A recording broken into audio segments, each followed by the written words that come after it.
Honeymoons are meant to be a time of love. A time to enjoy the woman who just said yes to you. A time to finally look back on and remember. But mine turned out to be the worst experience of my life.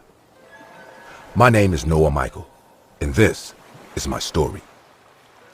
It started on the 17th of July, 2007.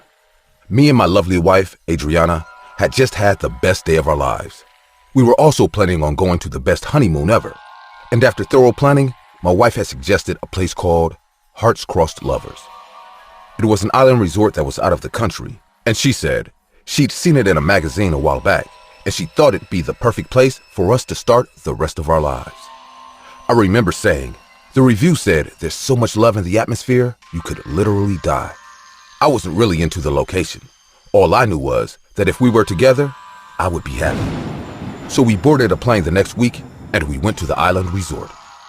We reached the island resort, and the place was beautiful. Everything from the atmosphere to the hotel to the activities. Everything really screamed love. We settled in and began the best week of our lives. We did numerous couple activities as we enjoyed ourselves. I remember telling her, "You always manage to find the best places." She smiled at me and then replied, "I also managed to find the best person I could marry." I remember smiling really hard at what she said. This is going to be the first of many beautiful moments we'll experience together. We had been at the resort for 2 weeks, and me and Adriana knew that we'll be leaving soon, as we had only planned to stay for a month. That evening, there was a program for couples that was organized by the natives of the island. When we got there, we were met with other couples, and when the program started, the natives began to dazzle us with their tribal dances and songs. It was truly a beautiful sight. After an hour, the program was coming to an end, and one of the natives took the stage to give the closing remarks. It was a woman, and she said, "Now it is time to reveal the couple that Ubu has chosen." I was confused and I began to ask my wife, "What's going on?" And she said, "Didn't you read the brochure? Ubu is apparently the founder of the island, and every 10 years, he picks a couple he has seen that their love is the strongest."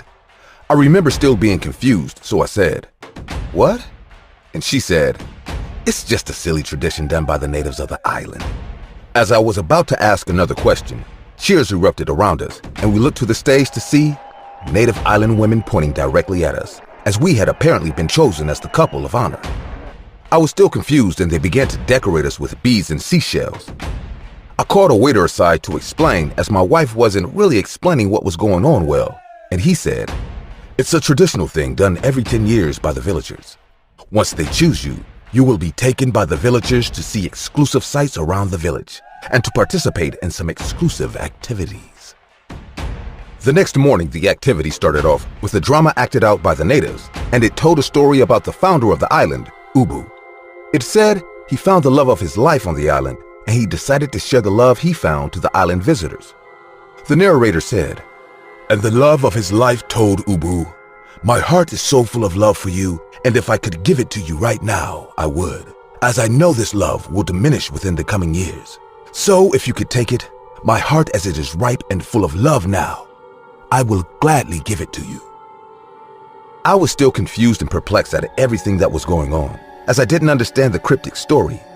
Eventually, it was done, and we were taken around the village to see some sights. We were also given a weird concoction to drink. I was hesitant, but I didn't want to be rude, so I took a little. When we were done, the last place we were taken to was the Diamond Beach. The water was bewitching as it sparkled like glass. After that, the activities were over, and we finally began to make it back to the hotel resort. That night, while my wife slept, I stayed awake. I don't know why, but I felt really uneasy. It was 1 a.m. on the dot when my body felt completely limp. I was aware of my surroundings, but I couldn't move or speak. And that's when I saw them. A square trap door that was situated on the floor was opened in the middle of our room, and numerous black figures emerged from the ground. They immediately carried me and Adriana. We still couldn't move, speak, or scream. As they took us down the trap door, we were taken through elaborate tunnels, and we eventually found ourselves outside. I saw what looked like little stone altars, and we were placed on them, and they began to surround us. The scene looked like they were preparing for a ritual, as eventually everything went quiet, and a woman began to speak. "Listen, and listen well, chosen couple. You will now hear the full true story of our forefather, Ubu, and his lover. As you see, Ubu knew that their love won't last forever, as love is fickle and weak. It fades away with time. His lover knew this too, so the only way they could preserve their love was to harvest and cut out their hearts when it's fresh and full of love, so that their love will last forever. So wise Ubu did the needful, and he carved out his wife's heart, the same on which we have kept for decades. She then proceeded to raise a jar. I couldn't make out what was in it, as I could only see a few remnants of whatever was once in the jar. The woman then continued and said, Ubu then realized that he had to stay to appreciate the love he had been given. So he passed down the teachings to us, and we have been following suit as we passed down the love to numerous lovers. Each of them raised a jar of their own, and this time, I could see clearly preserved human hearts in the jar. Some were rotting and some looked fresh.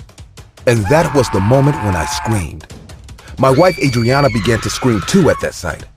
I then heard the woman say, "The concoction is wearing off. It's time to begin." And with that, she revealed a huge knife and she began to approach my wife. I began to struggle to move, but I couldn't, as what they had given us to drink was clearly potent. I watched my wife begin to scream as she told her body to run, but it couldn't. And that's when the native woman lifted the knife and decided to scar me for life. I watched her carefully carve out my wife's heart, and it didn't take long before my wife stopped screaming, and I saw her dead eyes stare at me. They then proceeded to take it and raise it in the sky.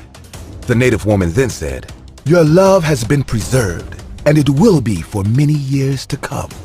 I then saw them use a little knife to carve a cross into my wife's heart. They then poured oil on it, and they proceeded to put it in a jar. When they were done, they turned to me and said, "Sadly, you aren't as wise or as resolved as Ubu, so you can't appreciate what we have done for you.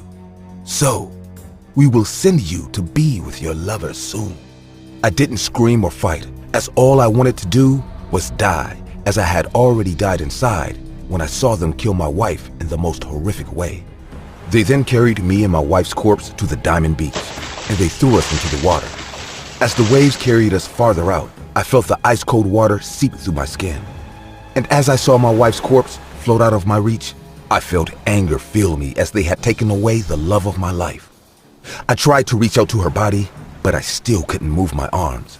But I wasn't going to give up. So with all my strength, I reached out to her, and I held her corpse right before it was about to sink. I began to pull her as I fought the current, and with all my strength, I began to make my way to shore with her body in my arms. It was the most brutal and strength-draining experience, but I did it. And when we finally reached the shore, I collapsed. I began to hear some footsteps, and I was scared as I thought it was the native villagers. But it was a receptionist I had met at the resort. He saw me moving and rushed to my side. And the last thing I heard him say before I passed out was, "I'll go get help." I woke up in the resort, but in a different room, and with a bad headache. I was surrounded by 2 doctors and a few cops. I immediately asked for my wife Adriana, but the doctor told me to be calm.